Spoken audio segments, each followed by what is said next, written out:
말씀하고 있죠. 그러나 여호와여, 이제 주는 우리 아버지시니이다. 우리는 뭐래요? 진흙이고 주는 토기장이. 토기장이가 뭘로 그릇을 만들죠?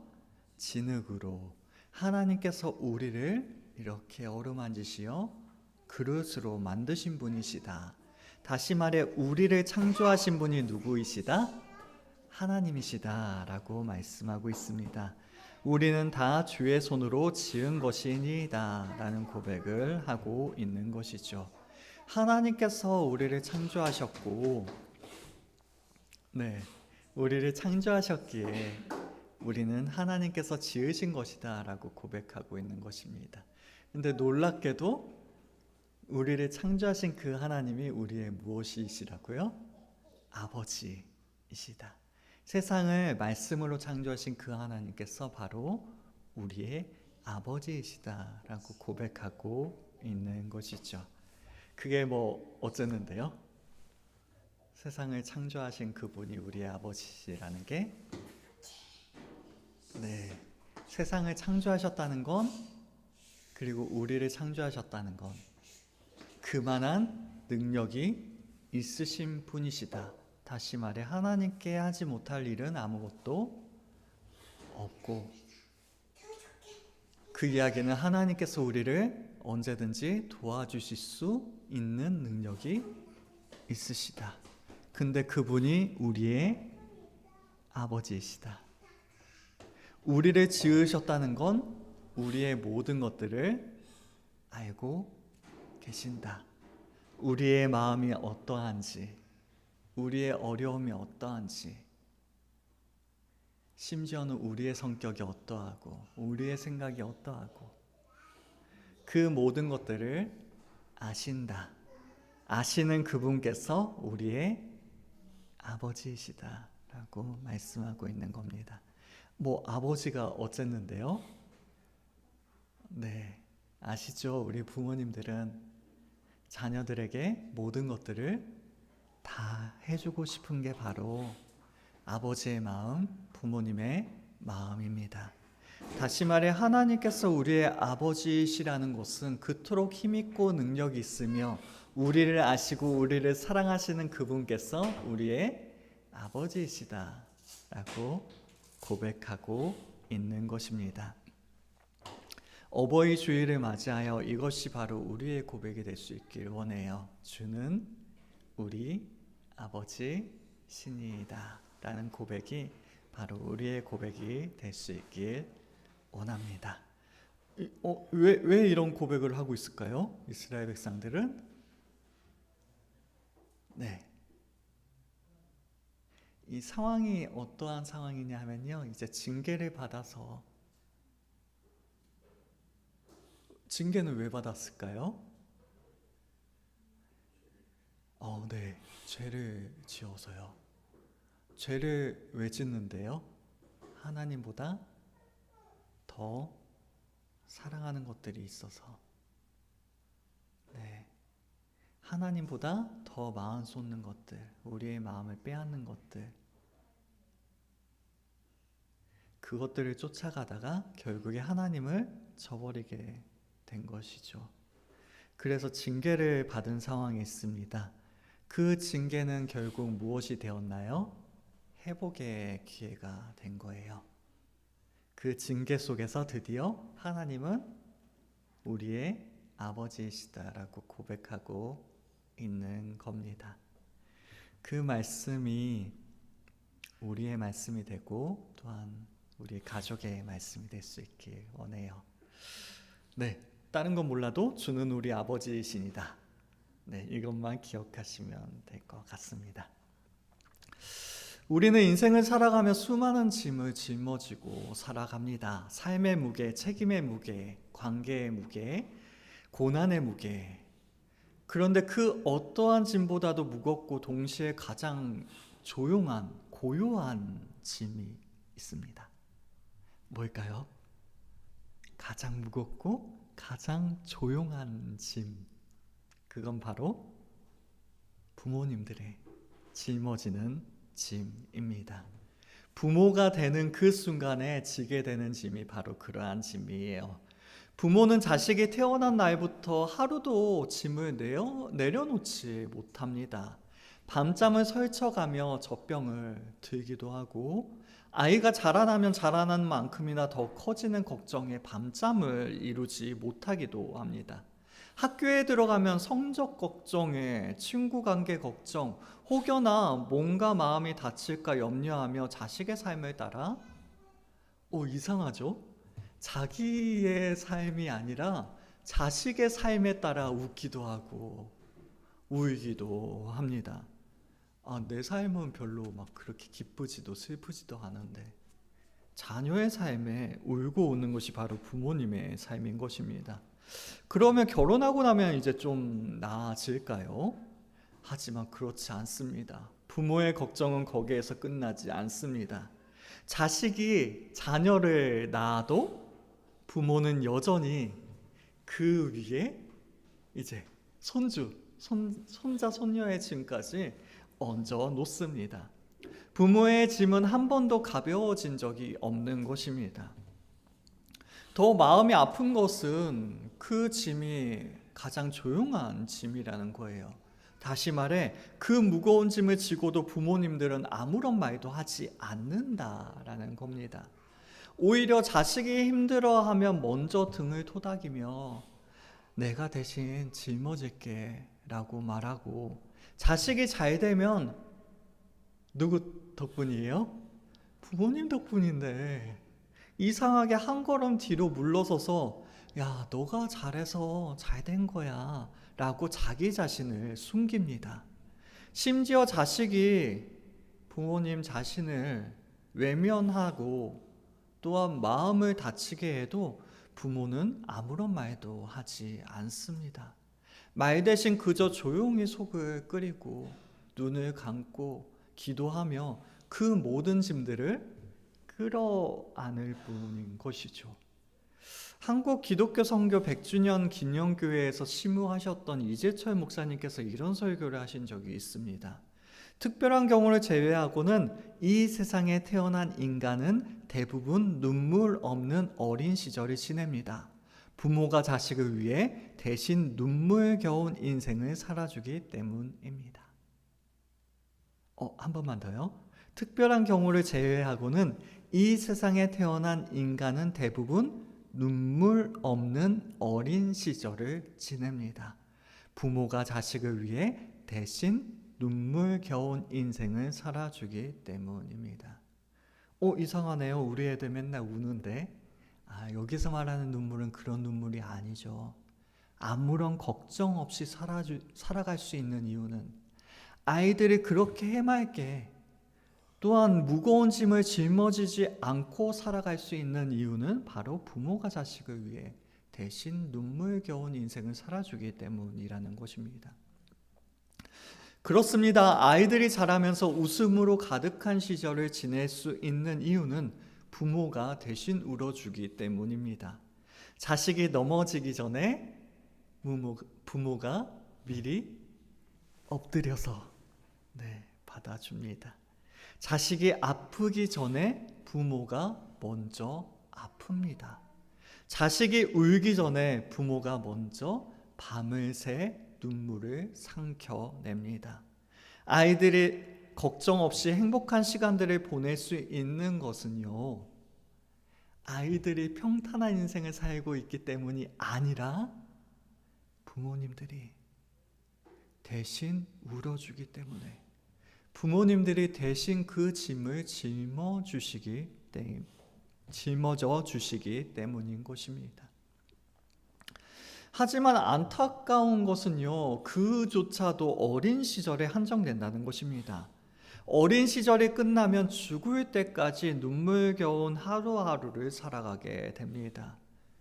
어린 시절을 벗어나면서부터 시작되는 인생의 경쟁과 꿈을 찾기 위한 방황, 또한 헤매이는 그 순간들, 때때로 찾아오는 고독함과 깊은 밤들, 처절하리 많지 노력했음에도 불구하고 반드시 겪게 되는 실패의 쓴맛, 장성한 이후에는 이제 자신도 짊어지게 되는 가정의 책임과 무게. 정말 피하고 싶고 우리와는 상관없는 일이 되었으면 좋겠지만 어김없이 찾아오는 질병의 문제와 죽음. 그 모든 짐들은 부모가 대신하고자 할지라도 대신 짊어질 수 없는 스스로의 짐이요, 우리 자신의 눈물겨운 인생이 되는 것입니다. 하지만 더더욱 안타까운 것은요, 자식이 스스로 자기의 짐을 짊어진다고 할지라도 부모의 눈물겨운 인생이 끝나는 것이 아니라는 거예요. 진짜 이상하죠. 이미 몸은 지쳐가고 손에 쥘 수 있는 것도 해줄 수 있는 것도 점점 줄어만 가지만 여전히 부모님의 마음은 누구한테 있는 거예요? 자식에게 가 있기 때문입니다. 자식의 곁에는 여전히 부모님의 마음이 있기 때문이에요. 대신 짊어져 줄 수 없음에도 심지어 대신 짊어주지 못해 미안해 하면서 여전히 마음으로 자식이 짊어진 무게를 함께 느끼며 또 한 번 속으로 웁니다. 마치 대물림이 되듯이요, 부모가 지나온 눈물의 자리를 그 자녀가 이어받게 된다는 것을 너무나도 안타까워하면서 말입니다. 중요한 것은 여기에 있습니다. 부모의 마음이 그렇다고 할지라도 부모의 눈물이 자녀의 눈물을 대신할 수 있나요? 없다는 거예요. 평생 눈물겨운 인생을 살면서도 그 눈물로는 아무것도 해결할 수 없다는 것이 바로 우리 사람의 인생인 것입니다. 우리는 너무나도 한계가 분명한 유한한 인간이 바로 우리들이기 때문입니다. 그러면 얼마나 좋을까요? 만약 나중에 슬픔을 미리 당겨와서 미리 울 수 있다면, 미리 울어서 나중에 슬픔이 이렇게 줄어들 수 있는 거라면 얼마나 좋을까요? 아마 그럴 수만 있다면 우리 부모님들 어떻게 하시겠어요? 네, 내 자녀가 슬프지 않게 내가 대신 미리 막 울어주면 될 텐데, 그러면 얼마나 좋을까요? 하지만 그것은 현실이 아니에요. 우리는 너무나도 유한하며 그 대신 누구 대신 슬퍼해 줄 수도, 대신 짐을 짊어져 줄 수도 없는 존재가 바로 우리들인 것입니다. 자녀를 위해 최선을 다해 주었을지라도 자녀들의 눈물 없는 시절이 평생 지속되지는 않게 되는 것이에요. 장성한 자녀들이 부모님께 아무리 감사를 표한다고 할지라도 평생 눈물 겨웠던 부모님의 인생이 온전히 보상받을 수는 없는 것입니다. 거꾸로 자식들이 부모님들을 위해 눈물을 흘린다고 할지라도 하루하루 연약해져만 가는 부모님들의 육체가 새롭게 소생될 수는 없는 것입니다. 우리는 너무나도 유한하고 너무나도 연약하며 아무것도 할 수 없는 존재들이 바로 우리들이에요. 그렇다면 우리는 누구를 바라보아야 합니까? 네, 그리스도인들의 가정의 달은 달라야 합니다. 어버이 주일은 단순히 부모님의 사랑을 확인하는 날이 아니라, 물론 이것 또한 너무나도 값진 일이에요. 어버이 주일, 우리의 부모님께 감사하는 것이 하나님의 뜻입니다. 부모님께 효도하는 게 하나님의 뜻이에요. 그러하게 부모님의 사랑을 확인하는 것은 너무나도 중요한 일이지만, 그럼에도 불구하고 더 중요한 것이 있다면 어버이 주일은 하나님께서 우리 가정의 아버지가 되심을 고백하는 일이 우리 가운데 있어야 합니다. 그 고백을 하는 시간이 되어야 합니다. 왜 그런가요? 우리는 할 수 없지만 우리 자녀들의 눈에서 평생 눈물을 닦아주실 수 있으신 분이 바로 하나님이시기 때문에, 우리 자녀들의 평생에 그들을 위해 대신 짐을 짊어져 주실 수 있으신 분이 바로 하나님이시기 때문에, 그렇죠? 그 하나님은 우리의 자녀의 하나님이실 뿐만 아니라 우리 부모들의 하나님이시기도 하시죠.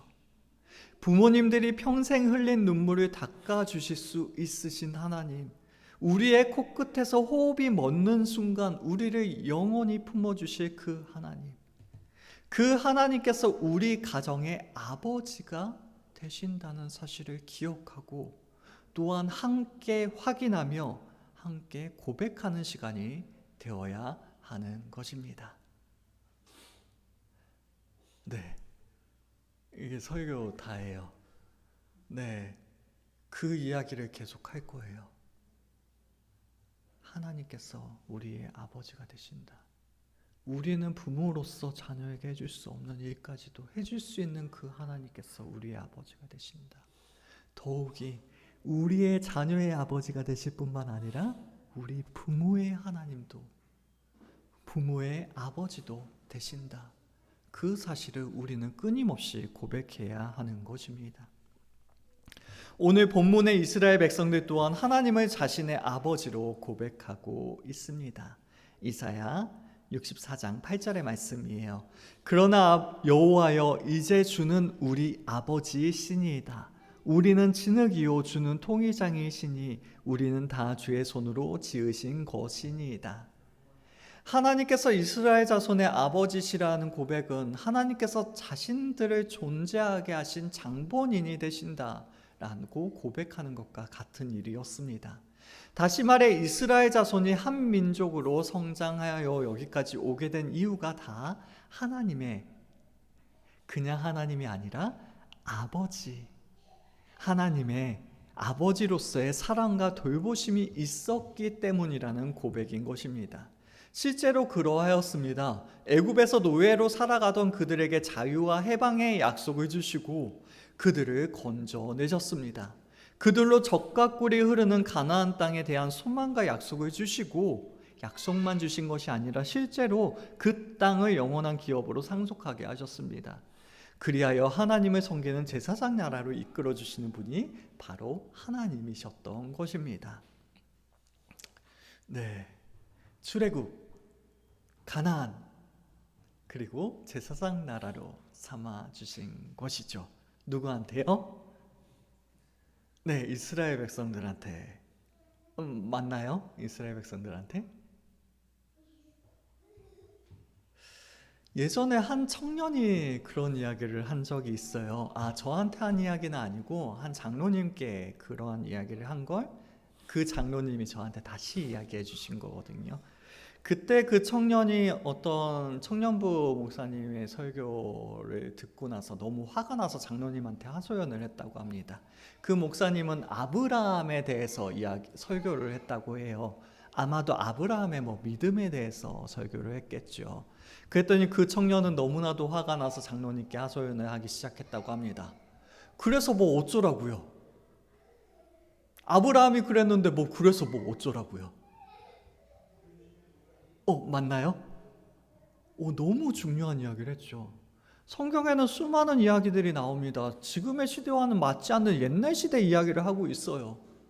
그래서 어쩌라고요? 그래, 좋은 이야기였어. 그들에겐 참 좋았겠다. 출애굽, 참 기뻤겠다. 홍해 건넌 거 신났겠다. 그래서 나랑 어쩌라고? 나랑 무슨 상관이야? 라는 게 그 질문이었던 거예요. 우리랑 무슨 상관입니까? 성경의 모든 이야기는 우리들에게 적용해 볼 수 있습니다. 출애굽 사건은 무슨 사건일까요? 우리들에게 적용하면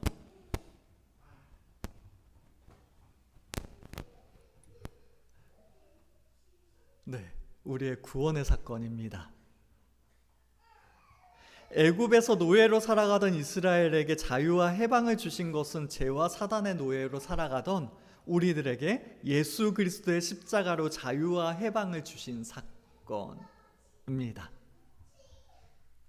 성경에서 그렇게 출애굽기 출애굽 이야기하는 게 그냥 옛날 사람들, 이스라엘 사람들이 그러한 구원을 받았다라고 이야기하고 끝나는 것이 아니라 너희들도 그러한 구원을 받게 될 것이다 라는 이야기를 우리들에게 하고 있는 거예요. 사단의 세력, 애굽의 세력을 모두 물리치시고 승리하신 그 하나님께서 우리를 구원하시리라, 죄와 사망의 권세에서 우리를 구원하시리라, 그 이야기를 계속해서 하고 계신 거예요. 젖과 꿀이 흐르는 가나안 땅을 기업으로 주신다는 것은 무엇인가요? 아, 좋겠다. 부동산이 이제 생기는 거네. 땅 있으면 부자 되겠다. 와, 근데 그 땅이 되게 좋은 땅이래. 아, 진짜 좋겠다. 사촌이 땅을 사도 배가 아픈데 남이 땅을 샀는데 그래서 나랑 어쩌라고. 가나안 땅을 얻었다는 것은, 기업으로 주시는 그 이야기는 단순히 땅을 얻었다는 것이 아니라 우리가 하나님의 나라를 소유하게 될 것이라는 것을 보여주는 거예요. 하나님께서 약속을 말씀만으로 하시는 것이 아니라 그 일을 반드시 이루시리라는 것을 이스라엘 백성들의 하나의 예표를 통하여 우리에게 말씀하여 주시는 것입니다. 그들이 그 땅을 얻은 것처럼 너희도 반드시 하나님의 나라를 소유하게 될 것이다. 그들이 가나안을 기업으로 얻은 것처럼 너희들이 반드시 천국에 들어가게 될 것이다 라고 우리에게 약속하여 주시는 것입니다. 그리하여 제사장 나라가 뭔데요? 하나님을 예배하는 사람들로 우리를 세워주시리라는 것입니다. 제사장의 가장 큰 특권은 무엇인가요? 그 제사를 드리는 신 앞에 가장 가까이 나아갈 수 있는 특권이 있습니다. 다시 말해 제사장 나라라는 것은, 우리가 예배하는 자들이라는 것은 바로 하나님께 직접 이야기할 수 있고, 그게 뭔가요? 기도죠. 하나님과 직접 만나 그분과 대화할 수 있는 자들이 바로 우리들임을 말씀하고 있는 것입니다. 말도 안 되는 특권이, 상상조차 할 수 없는 놀라운 은혜가 우리들에게 주어지고 있는 것이에요.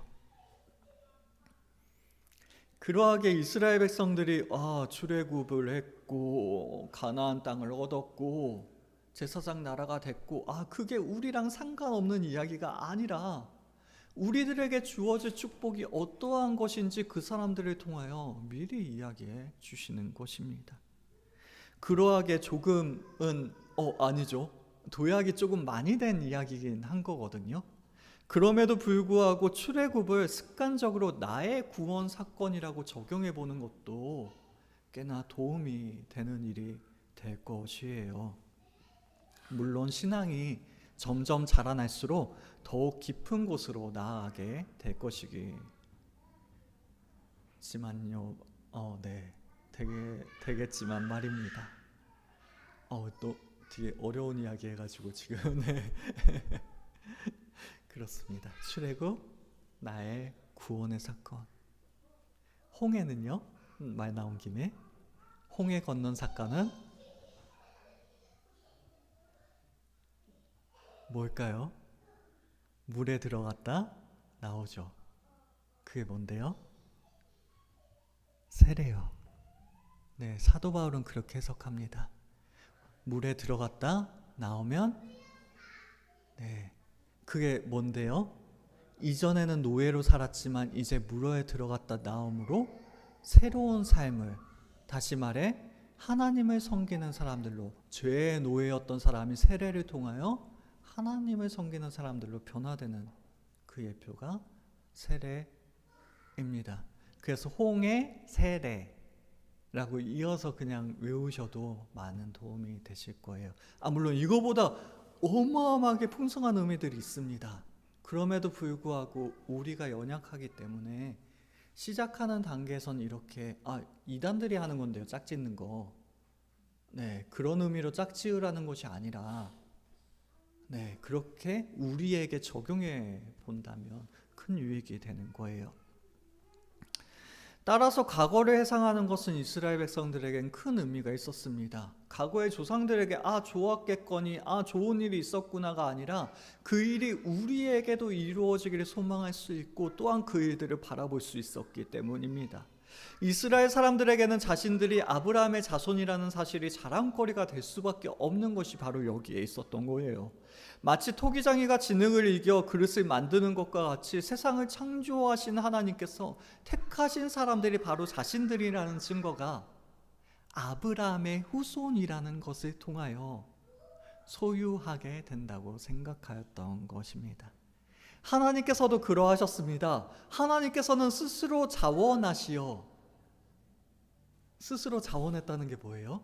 자기가 내가 뜻을 정하여 내가 그렇게 하기로 했다라고 결정하여, 즉 하나님께서는 스스로 결정하시어 이스라엘의 하나님이 되셨습니다. 친히 그들의 구원자가 되시리라 라고 말씀하시고 그리하셨습니다. 이스라엘과 하나님 사이에 맺어진 언약으로 인하여 그들이 위기에 처할 때마다 하나님께서 직접 찾아오셔서 그들을 구원하셨습니다. 아버지가 그 자녀를 안는 것과 같이 이스라엘은 하나님의 품에 안겨 있었으며, 아버지가 자녀를 안는 것처럼, 우리 부모님들이 자녀를 안는 것처럼 그냥 문자적인 이야기가 아니라 너무나도 실제적이었고, 사람이 아닌 존재가 이렇게 안아주는 것이 아니라 너무나도 인격적인 존재가, 그 이야기가 뭐예요? 서로 교감할 수 있고 공감할 수 있고 너무나도 사랑을 느낄 수 있는 그 품으로 우리를 안아주시는 것임을 말씀하고 있는 것이죠. 이스라엘을 자신의 백성으로 선택하심으로 그 사랑을 표현하셨기 때문에 이스라엘 사람들에게 선민사상, 다시 말해 자신들이 선택함을 받은 민족이라는 사실은 하나님의 특별한 사랑의 커다란 증거가 되어진다고 생각되어졌던 것입니다.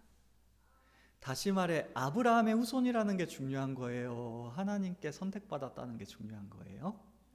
네, 맞아요. 혈통, 가문이 중요한 거예요? 하나님께 붙잡힌 게 중요한 거예요? 네. 이 혈통이 중요한 게 결국에는 하나님께 선택받았다는 증거가 되기 때문에 혈통이 중요한 거였습니다. 하지만 언제나 그렇듯이 본질은 잊혀져 버려요. 껍데기만 남아 버렸습니다.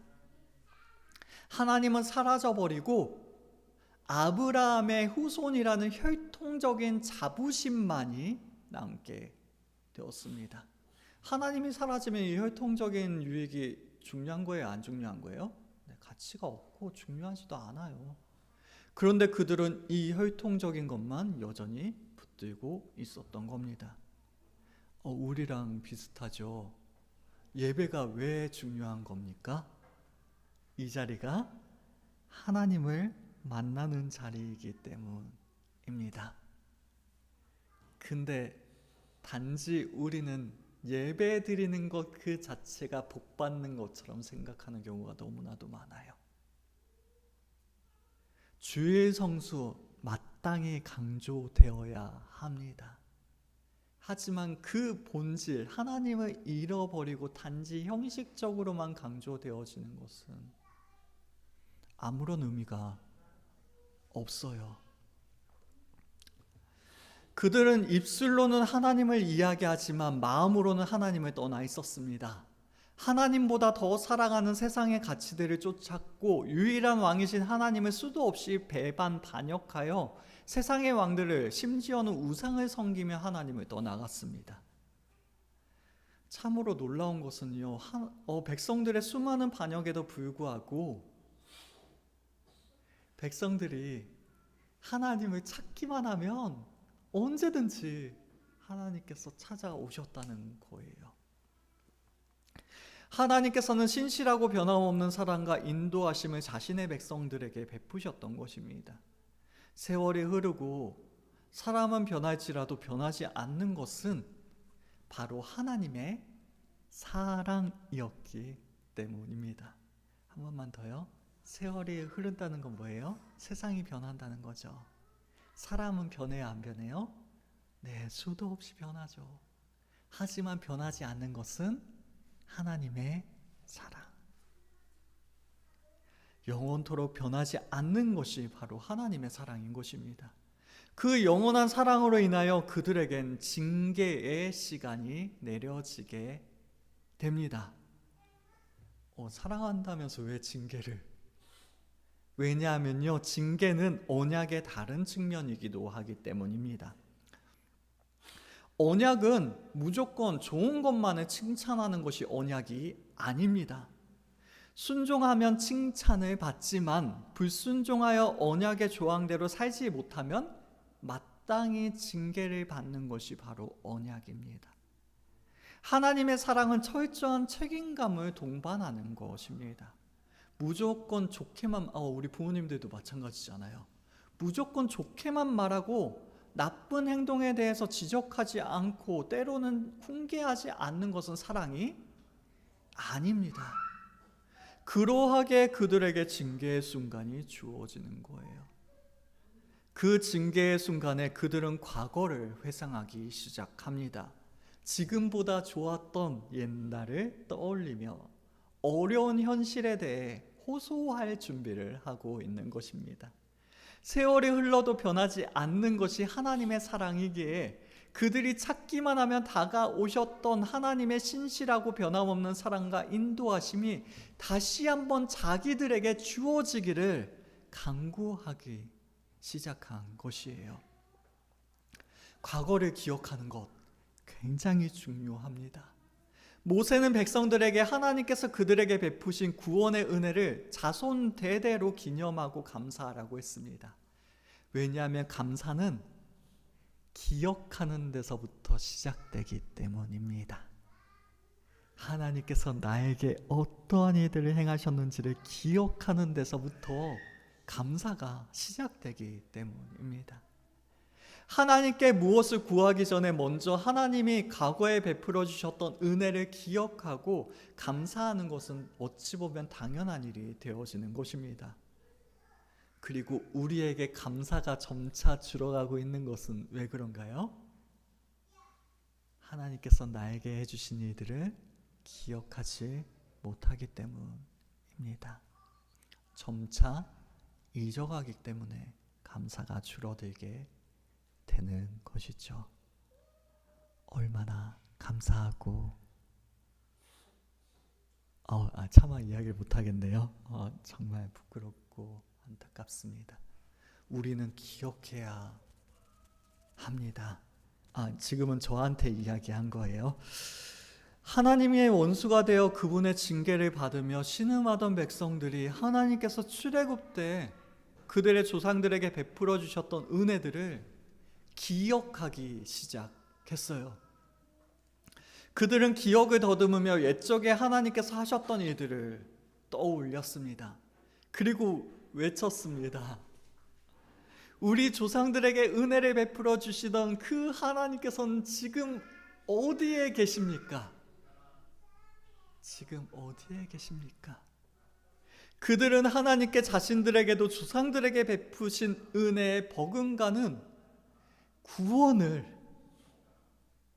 구원을 베풀어 달라고 호소하고 있는 것입니다. 징계 속에서 드디어 믿음을 회복하고 있는 것이죠. 그리고 하나님께서는 그들의 호소를 들으시고 응답하십니다.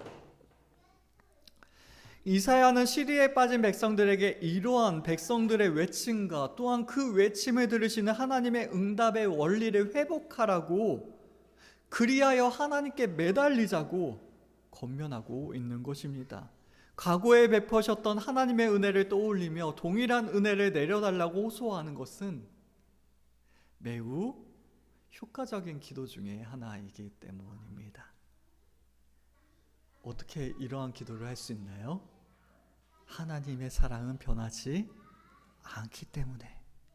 그러하기에 과거에 은혜 베푸셨던 그 순간들을 기억하며 하나님 지금도 그 은혜를 우리에게 허락하여 주시옵소서라고 기도하는 것은 굉장히 훌륭한 기도가 될 수 있는 것입니다. 백성들은 울며 하나님께 연약한 자신들을 도와달라고 하소연합니다. 오늘 읽지는 않았지만 이사야 63장 17절의 말씀입니다. 이사야 63장 17절의 말씀이에요. 여호와여 어찌하여 우리로 주의 길에서 떠나게 하시며 우리의 마음을 완고하게 하사 주를 경외하지 않게 하시나이까. 원하건대 주의 종들 곧 주의 기업인 지파들을 위하사 돌아오시옵소서. 뭐라고 이야기하고 있나요? 주님 어찌하여 우리를 주의 길에서 떠나게 하시며 우리의 마음을 굳어지게 하셔서 주님을 경외하지 않게 하십니까? 여호와여 어찌하여 우리로 주의 길을 떠나게 하시며 우리의 마음을 완고하게 하사 주를 경외하지 않게 하시나이까? 지금 뭐 하고 있는 거예요? 누가 그렇게 하셨다고요? 지금 누구 탓하고 있는 거예요? 네, 표면적으로 보면 그렇습니다. 이 말씀을 보면 하나님 탓을 하고 있는 것 같아요. 하지만 놀랍게도 탄식시라고 하는 장르가 있거든요. 성경에 나오는 탄식시, 탄식하다. 탄식하는 그 마음을 시로 기록한 게 탄식시예요. 그 탄식시에서 자주 사용되는 표현의 방법입니다. 여기에서 이야기하고 있는 것은 하나님께서 그들의 마음을 완악하게 하셨다거나 하나님께서 그들로 하여금 죄를 짓게 하셨다는 원망이 아닌 거예요. 단지 표현의 한 방법으로 하나님을 원망하는 게 아니라 사실은 자신들의 무능력함을 탄식하고 있는 표현입니다. 하나님께서 도와주지 않으신다면 우리는 주의 길을 떠날 수밖에 없으며 하나님께서 우리의 마음을 붙잡아 주시지 않으신다면 우리는 완고할 수밖에 없습니다. 라는 탄식의 노래인 것이죠. 자신들에게는 죄 문제를 스스로 해결할 수 있는 능력이 없음을 고백하고 있는 것입니다. 우리에게는 죄에 물든 삶을 청산할 수 있는 능력이 없습니다. 무능한 우리들을 바라보아 주십시오. 우리에게 돌아오십시오 라고 외치고 있는 것입니다. 우리들도 마찬가지죠. 자녀를 대신하여 울어주기를 소망하지만 그러한 마음이 우리에게 가득하지만 그럴 수 있는 능력도 없고 심지어 자신의 짐조차 짊어지기 어려워 수도 없이 쓰러지고 넘어지는 한계가 너무나도 명확한 연약한 사람들이 우리들의 인생이기 때문입니다. 그러한 연약한 우리들의 인생을 하나님 앞에 내어놓고 있는 것입니다. 하나님 앞에 내어놓는다는 것은 무엇을 의미합니까? 그것은 바로 우리는 할 수 없지만 하나님께서는 하실 수 있으시다. 우리는 우리의 짐을 짊어지는 것조차 우리의 자녀를 위해 대신 울어줄 수 없지만 하나님께서는 하실 수 있으시다 라는 것을 고백하고 있는 것입니다. 철저히 하나님을 의지하는 간구인 것입니다. 자신들의 한계와 죄를 고백하는 백성들을 하나님께 마지막으로 호소하고 있습니다. 다시 오늘 본문의 말씀 이사야 64장 8절의 말씀입니다. 그러나 여호와여 이제 주는 우리 아버지시니이다. 우리는 진흙이요 주는 토기장이시니 우리는 다 주의 손으로 지으신 것이니이다. 왜 하필 이제 주는 우리 아버지일까요? 오늘 읽지 않아서 그 내용을 다 기억할 수는 없지만 이제라고 이야기하는 것은 자신들이 그토록 중요하던 아브라함의 혈통이 더 이상 이제는 중요하지 않습니다라고 고백하고 있는 것입니다. 아브라함이 우리를 모른다고 할지라도 그 혈통, 그 안에 있는 존재들이 우리들이 아니라고 할지라도 아브라함이 우리 아버지가 되는 것보다 하나님이 우리 아버지가 되시는 것이 우리에겐 더욱 중요합니다. 그것만이 우리의 유일한 소망입니다라고 고백하고 있는 것입니다. 주여, 우리의 죄가 많긴 하오나 그렇다고 잠잠하시겠습니까? 하나님께서는 우리의 아버지이시지 않으십니까? 우리를 빚으신 토기장이시며 우리는 주님의 백성입니다. 그리할진대 아버지 잠잠하시겠습니까? 라고 외치고 있는 것입니다. 자신들의 의로는 아무것도 이룰 수 없다는 것을 인정한 그들은 하나님과의 특별한 관계, 다시 말해 아버지와 자녀라는 그 특별한 관계를 의지하여 하나님께 간구하고 있습니다. 그리고 그것은 하나님의 마음을 움직이는 가장 좋은 방법이었습니다. 하나님의 마음이 무엇으로 움직이기 때문일까요? 돈, 헌금을 많이 내면? 아니면 명예를 드리면? 혹은 능력 있는 사람이 와서 하나님을 인정하고 존중한다면? 아니죠. 심지어는 하나님께서 우리에게 그토록 원하시는 의가 우리 가운데 충만하다면? 그것도 아닙니다. 하나님의 마음을 움직일 수 있는 것은 하나님의 긍휼하심을 붙잡는 일입니다. 하나님의 긍휼하심을 자극하는 것이 가장 빠르고 확실한 방법입니다. 우리 부모님들도 그러시잖아요. 용돈 드리면 그래 마음이 흡족할 수는 있지만 그게 전부가 아니잖아요. 부모님을 존중하고 부모님을 섬기는 것 그것도 굉장히 소중한 일이지만 그럴 때보다 더욱 마음이 움직이는 때가 있다면 우리 자녀가 불쌍해 보일 때, 너무나도 사랑하는 그 자녀가 아파할 때, 나 자신보다 더 소중한 그 아이가 지치고 절망할 때 우리의 마음이 너무나도 요동치고 움직이게 되는 것입니다. 자녀들을 사랑하는 모든 부모의 마음이 그러하듯이 하나님께서 우리를 사랑하시기에 그 하나님의 긍휼하심을 붙잡는 것이 우리에게 가장 좋은 기도가 되어지는 것입니다. 그렇다면 그들은 왜 하나님을 그토록 붙잡았습니까? 왜냐하면 그것만이 자신들의 살 길이라는 것을 잘 알았기 때문입니다. 그것만이 자신들의 살 길이라는 것을 알았기 때문입니다. 눈물겹도록 어려운 인생을 살아가는 우리에게 때로는 아무도 우리를 알아주지 못하는 것만 같고 어디에도 기대지 못한 채 주저앉아있는 우리를 조용히 일으켜 세우시며 다시 걷게 하시는 분이 하나님이시기 때문입니다. 지독하도록 외로운 밤, 그 어떠한 말도 위로가 되지 않고 사람의 손길조차 낯설게 느껴지는 짙고 짙은 고통의 밤, 그 깊은 외로움 속에서 우리를 따뜻하게 안아주시는 분이 하나님이시기 때문입니다.